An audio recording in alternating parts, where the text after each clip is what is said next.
So when people ask me, how can you kick so hard and how can you make your stances so low and even stay there? The answer, I don't skip leg day. So improving your strength for better kicks and lower, stronger stances doesn't actually have to be that complicated. It's not about being able to lift crazy heavy or be able to squat really heavy weights in order to be able to kick really hard. It's small improvement that you can make to your strength, your mobility and your core that will make a huge difference when performing stronger kicks and having lower stances.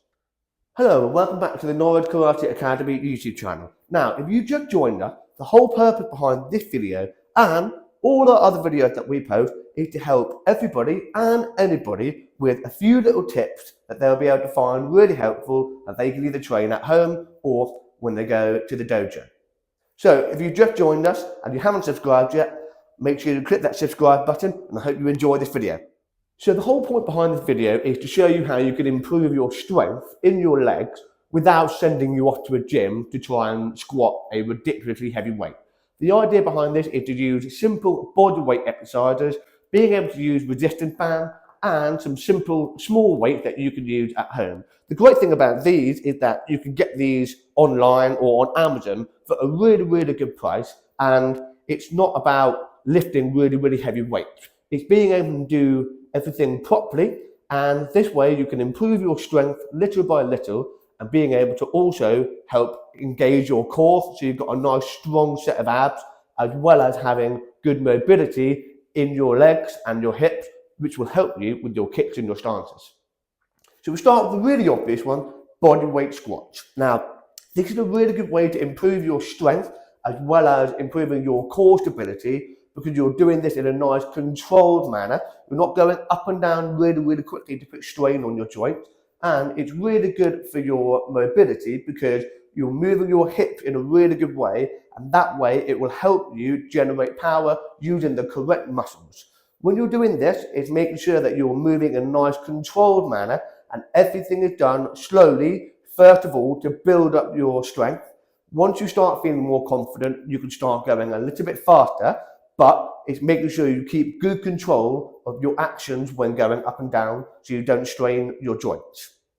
So if you find that really easy, another variation you could use is jump squats. Now, this is excellent for stability, but it's also excellent for power generation. The idea is you do a nice low squat with a slight pause at the bottom, but then you push and jump as high as you can, but you're focusing on that drive from pushing your heel into the floor and pushing upwards. You could either do it so you jump up and then reset the squat, or if you want to make things even more tricky, you think squat down nice and low with a pause, you jump, and then you go back down into the squat, so there's no sort of rest period in between the squat and the jump. The last and final one is to start adding some weight. Now in this video, I'm using a kettlebell, which is really easy to get hold of online, and it's about keeping the weight central to your body. And like we did with the body weight squats, you keep everything under control. And if you want to have that little bit more drive, you push up from the floor as quickly as you can, using your heels on the floor. I wouldn't advise jumping, but this is an excellent way to generate that power, especially for good kicks and pushing forward or backwards when doing stances. Now, if you want to take a step further from squats and focus on using just one leg, the probably most hated exercise in the gym world when it comes to leg day is the Bulgarian split squat. Now, from this position here, you can see that I've elevated my foot behind, so you can put a table, a chair, or even put your foot on a sofa. And the idea is you're replicating the movement of a squat, but you're only focusing on one leg. And that is really good for isolating your leg, because you need to have one leg in order to kick, either for the base foot, and you've also got to have a kicking leg. So this is really good for your base leg, and it's also really good for your kicking leg as well. As we said before, to progress this a little bit further, you can start adding some weight, but it's also about making sure you have a really good controlled movement when doing this, but you also think about that driving force from your heel into the floor to drive upwards. This is a really good way to improve things like your side thrust kick actions, even your back kick and your front kick. If anything, it's really good for all sorts of kicks because it generates that power using all the muscles that you need in order to do a good kick. So this exercise using resistance band is actually really good for focusing on the little muscles and the hip flexors around your joints. Now, if you're struggling to keep your knee up nice and high when you kick, this is the perfect exercise for you.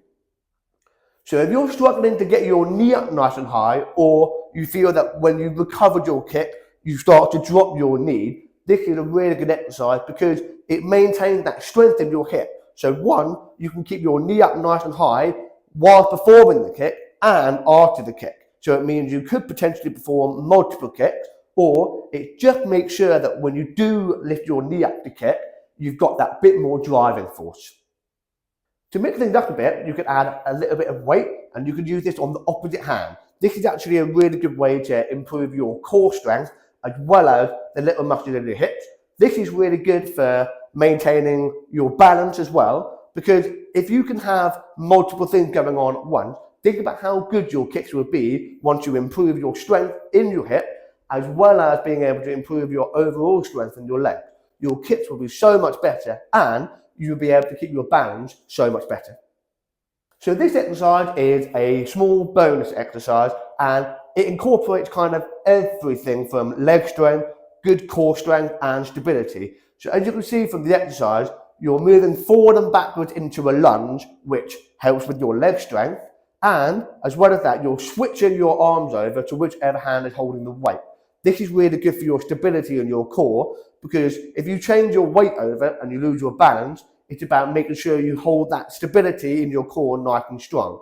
And like we said before, it's making sure that when you go forward and backward, you're focusing on the leg drive. And this is really good for stepping forward and backward in your stances, but it's also really good for having a strong base leg when you do perform your kicks. Like I said at the start of the video, these exercises are provided so that you can train them at home if you have no or little equipment. Now, if you do have access to a gym, it is strongly recommended that you try and incorporate certain leg exercises into your training, such as squats, lunges, and if you have certain machines that you can use, it's really good for improving your leg strength. Now, it doesn't have to be crazy complicated. As long as you are improving your leg strength, you will end up having stronger kicks and stronger stances. It's not about doing crazy exercises. If anything, the simple things, lifting a decent amount of weight to improve your strength will be what makes the difference. Thanks ever so much for watching this video, and like we said at the start, these videos are made to help everybody and anyone, whether you want some simple exercises to train at home, or you want some ideas that you can take to the day job. Before you go, don't subscribe, and you'll be one of the first ones to know when we do release our next video. See you soon.